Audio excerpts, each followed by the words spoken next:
11 општини од источниот плански регион почнуваат иницијатива за меѓусебна соработка во рамки на проектот за дигитализација на општинските услуги.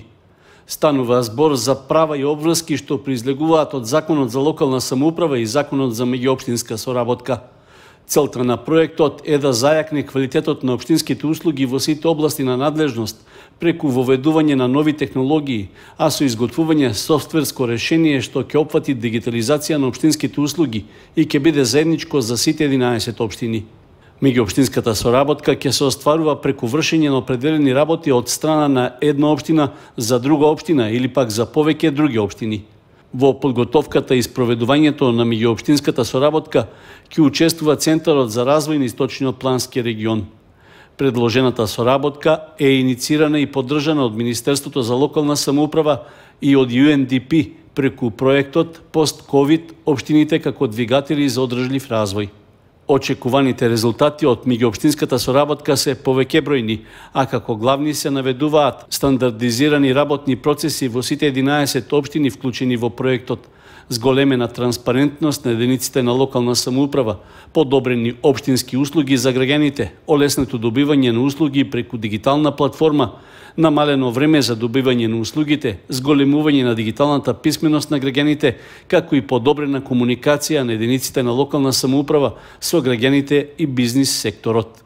За реализација на проектот предвидено е да се формира меѓуопштински тим за имплементација, при што ќе се анализираат работните процеси за минимум 20 услуги во областа на урбанизмот, комуналните работи, заштитата на животната средина, локалниот економски развој, легализација на бесправно изградени објекти, образование, социјална заштита, култура, спорт, соработка со граѓански организации, слободен пристап до информација од јавен карактер и родова еднаквост.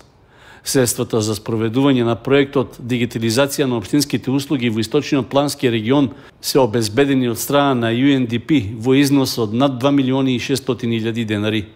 За да почне имплементацијата на проектот, неопходно е општинските совети на сите 11 општини од регионот да донесат одлука за воспоставување меѓуопштинска соработка. Жители на улицата Роза Петрова во Кочани реагираат што по еден месец од реконструкцијата на јужниот дел од коловозот и дел од тротоарската површина не се отстранети остатоците од земја и песок по завршувањето на градежните работи. Поројните дождови во изминатите неколку дена ги одлекла во одводните решетки за атмосферска вода и целосно ги затнала. Со тоа тие воопшто не се функционални. Освен тоа, и фекалната канализација се преполнува и го isfарла отпадот од цевките, па низ целата улица се распослани остатоци од фекалии, тоалетна хартија и влажни мрамчиња. Граѓаните велат дека веднаш по завршувањето на реконструкцијата не бил направен соодветен увид во состојбата, ниту пак таа се ставила под контрола. Не било согледано ниту дека активностите не се комплетирани како што е потребно. Доле гледаше пуно е песок, ова кој овие асфалтираа, паток греба асфалт. Завара дош се отиде у решетката. Доле. От имаше фирма за одржување, не се јавува дали треба собрањето дека иде. Нагоре, тука дека е ова хидроулика, тоа е се нагоре по улица влажни мрамчиња. Дигне се капако на шахтата и испрла. Това е мало, Фи-300 е ова фекалната канализација, цевка Фи-300. И кога дојде пореден дожд, дигне се и нагоре по 1 метар, по 2 метра нагоре извира. Е толку така да е. Граѓаните додаваат дека проблем е и несовесноста на одделни жители на улицата кои тротоарските површини ги узурпираат и наместо пешачки зони ги претвораат во цвеќарници и тревници. Бараат од надлежните служби што побрзо да ги исчистат земјата, песокот и другите отпадоци од преполнетите решетки за атмосферска вода, за да се избегне поплавување на дворовите, но и да се спречи оштетувањето на новиот асфалтен коловоз. Јужниот крак од улицата Роза Петрова се реконструираше преку проектот МСИП за подобрување на општинските услуги со средства обезбедени преку подзаем што го склучија Министерството за финансии и општина Кочани, а со поддршка од Меѓународната банка за обнова и развој Светска банка.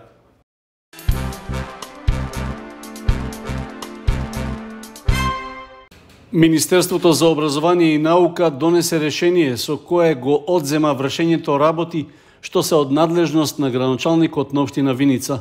Односно, во наредниот период тој не може да разрешува и да именува директор на Средното општинско училиште Ванчо Прке. Според решението, надлежностите во оваа сфера за период од 12 месеци ги презема ресорното министерство, кое ќе ги врши во име и за сметка на општина Виница. Министерството за образование и наука, поступувајќи во рамки на своите надлежности за вршење надзор врз работата на органите на општината, утврдило дека градоначалникот на општина Виница надлежностите за разрешување и именување директор на средното училиште ги врши спротивно на одредбите во Законот за средно образование. Од страна на Државниот просветен инспекторат е извршен вонреден инспекцијски надзор, при што е утврдено дека градоначалникот одлучил да не прави избор на директор на Средното општинско училиште Ванчо Прке поради истекување на роковите за избор, иако училишниот одбор ја спровел постапката во законски предвидениот рок од 45 дена и доставил предлог за директор, се вели меѓу другото во образложението на решението од Министерството. Училишниот одбор на Средното општинско училиште Ванчо Прке од Виница донел одлука за објавување јавен оглас за директор и истиот бил објавен во дневните весници, пошто имало и пријавен кандидат кој подоцна како предлог е доставен до локалната самоуправа. Градоначалникот на Виница го известил училишниот одбор дека нема да врши избор на директор поради истечени рокови, а потоа кандидатот поднел жалба до второстепената комисија за одлучување во управна постапка и постапка од работен однос во втор степен. Комисијата ја прифатила жалбата, а одлуката на градоначалникот била поништена.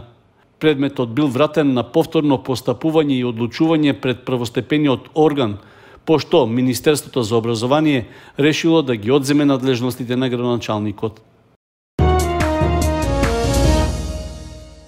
2 месеца по претходното покачување на цените, лиценцираните автотакси превозници во Виница повторно поднесоа барање до Советот на општината за да добијат согласност да ги поскапат своите услуги. Во образложението тие наведуваат дека се принудени да ги променат цените поради поскапувањето на нафтените деривати, на резервните делови за возилата, покачувањето на минималната плата за вработените и другите трошоци. Од надлежните служби во локалната самоуправа на Виница таксистите бараат во првата тарифа за возење на територијата на општината, како и надвороднија во еден правец, стартот со вклучени 2 километри да изнесува 100 денари. За секој нареден километар да се наплаќаат по 35, а за чекање до 1 час по 250 денари. Во втората тарифа за возење во општината и надвороднија во 2 правца, стартот со вклучени 2 километри исто така да биде 100 денари, а за секој нареден изминат километар да се наплаќаат по 18 денари. И во оваа тарифа се предлага чекањето до 1 час, наместо досегашните 200 да чини 250 денари. Предходно трите лиценцирани автотакси компании од Виница бараа да се отстрани делот од обврските за добивање лиценци, со кои се бараа потврди од фондовите за здравствено и пензиско осигурување, бидејќи уверението од Управата за јавни приходи за платени давачки кон државата дава информација дали се подмирени придонесите кон двата фонда. Исто така, такси превозниците бараа соодветно да се обележат такси по стојките и да се определи број на местата за возилата.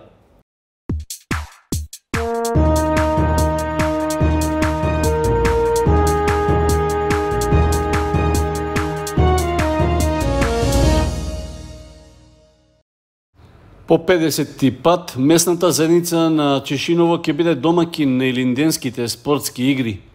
Манифестацијата ќе почне на 9 јули, а завршницата вообичаено ќе ја има на големиот македонски национален празник Илинден.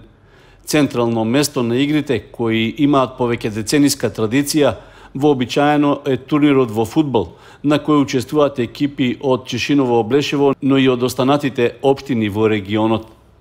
Организаторот на спортските игри веќе го испрати повикот до сите местни заедници во источниот регион да ги известат заинтересираните спортски екипи од нивните места да го пријават своето учество телефонски. Вообичаено, досега имаше голем интерес меѓу спортистите. Се пријавуваа и по 20 на фудбалски екипи, поради што се формираа и елиминациони групи. За најдобрите екипи и поединци на Илинденските спортски игри обезбедени се признанија и парични награди. Според известувањето од организацијскиот одбор, за победничката екипа во фудбал ќе бидат обезбедени 80.000 денари, додека за второпласираната екипа 40.000. Освен тоа, признанија ќе добијат и најдобриот играч и најдобриот стрелец на турнирот.